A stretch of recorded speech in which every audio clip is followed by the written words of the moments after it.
This Equipment World video is brought to you by Chevron Delo 600 ADF Ultra Low Ash Diesel Engine Oil. It's time to kick some ash. Today we're back for another economic update. It is the end of 2023. What did we just experience and what do we have to look forward to next year when it comes to the state of the economy? Back with us is our favorite economist, Ken Simonson, to tell us what to expect. To begin with, can we kind of just recap 2023, kind of what we went through and then how you see that kind of moving into 2024 and what the changes are going to look like? Sure. If we can roll back the film a year, a lot of people thought we were already in recession or certainly on the verge of one, and that sure didn't happen. Adding jobs every month at a substantially higher rate than most forecasters expected, and inflation has been coming down at a good pace. Now, that doesn't mean that everything is hunky-dory. Certainly, we saw a big jump in interest rates, and that was squeezing out developers. But by and large, non-residential construction did very well. Multifamily construction remained strong, and there were only a few weak spots.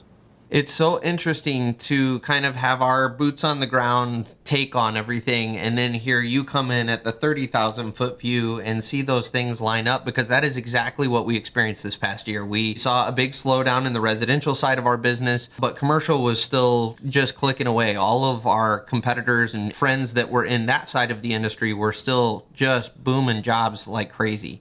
So as we kind of move into 2024 here, is it a good outlook? Are we heading more towards recession? Are we going to see things start to take off again? What's your predictions there? Well, I'm not using the R word, but I do think a slowdown is likely. Yeah.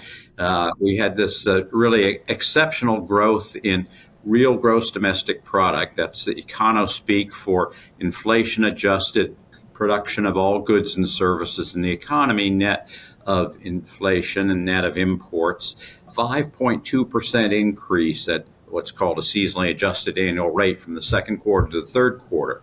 So that's really hard to repeat in an economy where population is barely growing, productivity isn't going up very much. So I think 1 to 2% quarterly increases at this seasonally adjusted annual rate are more likely for the overall economy. The inflation rate, I think that will remain subdued compared to what we saw in 2021 and 2022. But I think it's going to be very hard to get it down to that 2% target that the Fed has said they want to see before they're willing to cut interest rates. So that suggests that we're going to have to live with more inflation than we did before the COVID pandemic upended everything, and also with higher interest rates. I know that a lot of forecasters are expecting the Fed to start cutting rates very soon, but I think they're going to hold tight for quite a while until they're convinced that inflation dragon has been slain. So I wouldn't expect interest rates to be any lower at the end of next year than they are today. What's all that mean for construction? Well, I think a lot of change, still net positive, but different categories are going to lead the way while others are going to fade. So that's what I was going to kind of ask is translating to the boots on the ground guys when it comes to inflation. I think a lot of us really felt the heat of that this past year as we watched material prices really take off. Wages have been increasing in our fields, which, don't get me wrong, is really good for the guys that are out in the field. But for employers, that's been a pretty big burden to shoulder. So moving into 2024, do you think we're going to see continued hiking of pricing and rates, or do you think we've kind of tapered off and now we're just kind of riding on a flat spot? Well, I think in terms of wage growth, there's no retreating. That we've had 2 straight years of a series called Average Hourly Earnings for Production and Non-Supervisory Employees. Long mouthful. Talk about the wages paid to most craft workers and office workers who aren't supervisors. Those wages have been going up 5 to 6% on a year-over-year basis every month for the past 2 years. And yet construction firms say they're still having a really hard time attracting and retaining workers. In fact, the number of job openings at the end of each month has been a record compared to the same month in previous years. And in recent months, it's actually exceeded the number of people hired during the entire month, even though the job openings is just a snapshot of a single day, the last day of the month. So this suggests that firms want to hire twice as many people as they're able to bring on board. And in order to do that, I think they're going to have to raise wages even more than they have. So my guess is that this measure, average hourly earnings for production workers, is going to be going up at least 5%, maybe as much as 7% in 2024. On the materials side, we actually saw quite a bit of relief. The last spike happened after Russia invaded Ukraine early 2022, and then prices jumped up until June of 2022. Since then, they've been moderating. Some months they were even less than they were in the same month a year earlier. As of October, they were just about level with October of 2022. But I think the moderation is over. In October, I started to get some of those lovely Dear Valued Customer letters announcing imminent or even immediate price increases for steel or for plumbing materials. So I think we'll see more of those stories coming in 2024 than we did this year. So my guess is materials costs could be going up 4 to 6% in 2024 compared to essentially flat in 2023. So another question I have for you, we're still on the front lines seeing some of the hiccups and the sputtering that COVID caused when it comes to supply chain issues. We've still got vendors that are, out of certain goods. Do you foresee that continuing to kind of smooth out through 2024? Or are there other economic factors at play that might continue some of that shakiness as far as going and getting our pipe without any problem? But before we get into that, I want to take a second to tell you about the sponsor of this video, Chevron Lubricants. Protecting your diesel engine and its exhaust aftertreatment system has traditionally been seen as an either-or proposition when it comes to choosing the engine oil that's going to protect your system. And that's exactly why Chevron spent more than a decade of R&D work developing a no-compromise formulation. Now, I don't have to tell you why a clogged DPF is bad news, but here's the real kick in the pants. 90% of that ash clogging up your DPF and then upping your fuel and maintenance costs, it comes from your engine oil. You might be thinking, why don't they make an engine oil with less ash in it then? You'll be happy to learn that Chevron agrees with you. They've developed a new ultra-low ash diesel engine oil that is specifically designed to combat DPF ash clogging. Delo 600 ADF with OmniMax technology cuts sulfate ash by 60%, radically reducing the rate of DPF clogging and extending the DPF service life by 2.5 times. Before, you had to choose between protecting your engine or your aftertreatment system. Now you don't. Delo 600 ADF with OmniMax technology. It's time to kick some ash. We're still on the front lines seeing some of the hiccups and the sputtering that COVID caused when it comes to supply chain issues. Do you foresee that continuing to kind of smooth out through 2024? Or are there other economic factors at play that might continue some of that shakiness as far as going and getting our pipe without any problem? From what I was hearing, most things were much better in 2023. For instance, in October of 2022, the Portland Cement Association put out a report saying that their survey found that there were, quote, tight supplies or mixed reports from all 48 contiguous states about cement supply. Fortunately, I didn't hear any reports of contractors being put on allocation for ready-mix concrete or having unusually long delivery times for precast concrete products in 2023.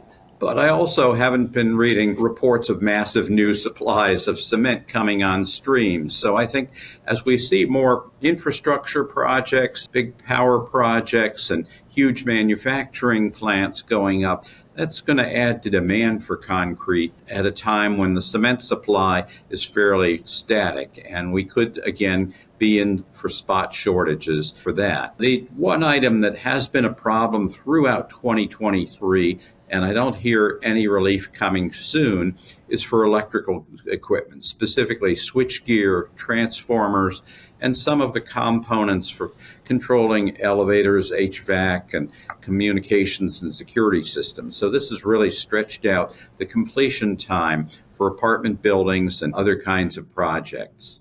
So I'm going to totally switch gears on you for just a second. And from an economist perspective, because we're a bunch of dumb dirt guys in the industry, can you explain to us kind of the federal interest rate?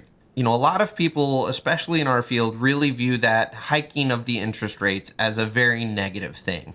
But can you explain at a very high level for us dumb dirt guys how that is actually helpful in curtailing inflation and how the Fed will use that as we start to maybe run up against a recession to maybe assist with some of that hardship?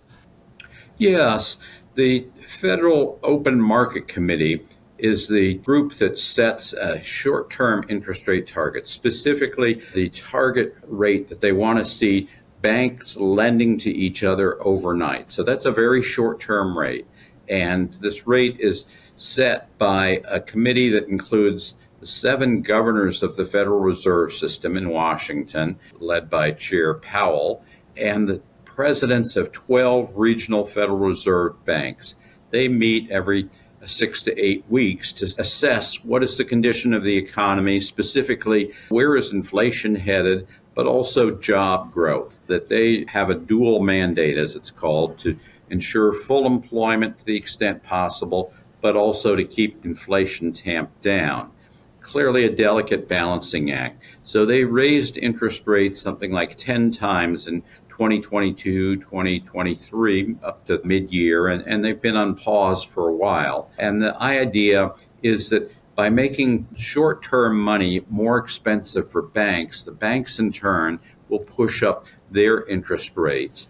Now, we've also seen banks tighten their credit standards, so it's much harder for developers to get money and much more expensive for them. And that's led to cancellation or at least indefinite deferral of lots of those projects that rely on rent in order to pencil out, to pay off. So while we have a lot of apartments under construction right now, there's been a huge drop in the number of starts and permits. Similarly, warehouse, which had been the most rapidly growing market a couple of years ago, that's tapering off, both because it's gotten more expensive to finance those projects, harder to get lending, but also as consumers have shifted away from buying goods to going to Taylor Swift concerts or Barbieheimer movies, we see less demand for goods. And so warehouse vacancy rates are climbing. The developers don't think that they will necessarily be able to get enough rent to cover the cost of warehouse. So that's another category I think will be declining in 2024. And then, of course, the office market has been in terrible shape ever since COVID sent people home, and they're just not coming back to fill up office space like before. And again, developers generally need to borrow money, now more expensive, harder to get, in order to put up new offices. So I think developer finance categories are likely to decline, partly because of these rising interest rates.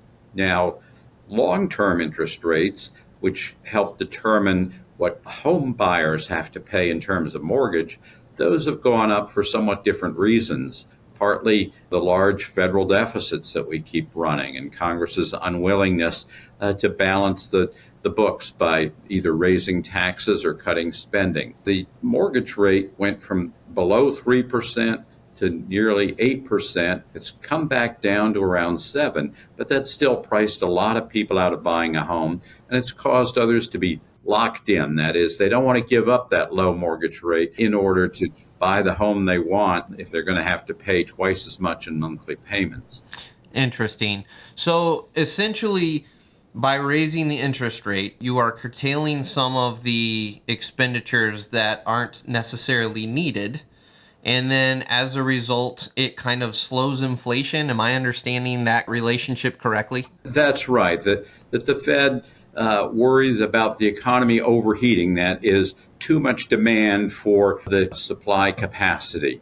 And if you cut out some of that demand, specifically for new building materials and so forth, then prices should come down. And we did see that, certainly with lumber and with steel, that there was this record run-up of prices in 2020, 2021, when suddenly everybody wanted to build a house or put on a deck for a restaurant or their own home.